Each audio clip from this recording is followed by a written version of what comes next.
shirka madasha golaha wasiirada maaliyadda dawladda dhexe ee dawlad goboleedyada ayaa lagu soo gabagabeeyay magaalada Muqdisho iyadoo laga soo saaray qodobo muhiim ah. shirkaasi oo muddo 2 maalmood ka socday magaalada Muqdisho waxyaabaha looga arrinsanay waxa kamid ah iskaashi wasaaradahaasi dhexmara kobcinta dhaqaalaha dalka.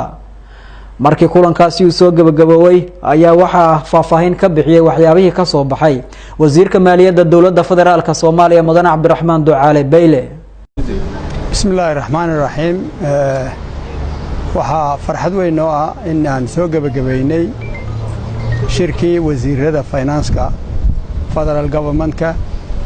iyo regional dawlad goboleedyada wasiiradooda maaliyadda oo noo socday 2 maalmood waxa kale oo na weheliyay dad ka shaqeeya wasaaradaha iyo gudoomiyaha banka central bank waxaan ka wada hadalay arrimo badan oo noodana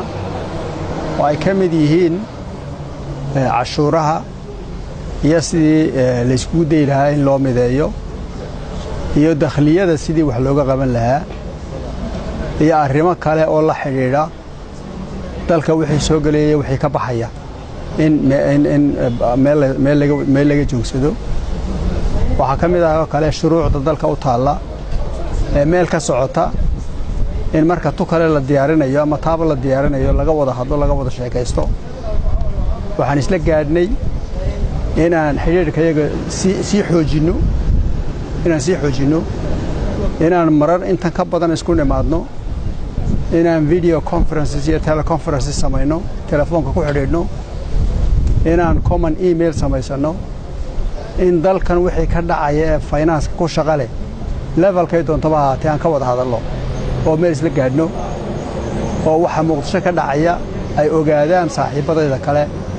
ee gobolada jooga ogaadaan dawladaha kale jooga ogaadaan inaan isla anbaqaadno waxyaalaha cusub ee aan doonayno inaan adduunka kula dhaqano inaan isla ogaano waxyaalaha aan doonayno inaan adduunka u sheegno inaan isla ogaano waxaan adduunka ka aqbalayna inaga lafteenu ee adduunyadu noola imanayso waxyaalaha faraha badan leh wadanka ka socda in la mideeyo waxyaalaha badan ee ay ka mid yihiin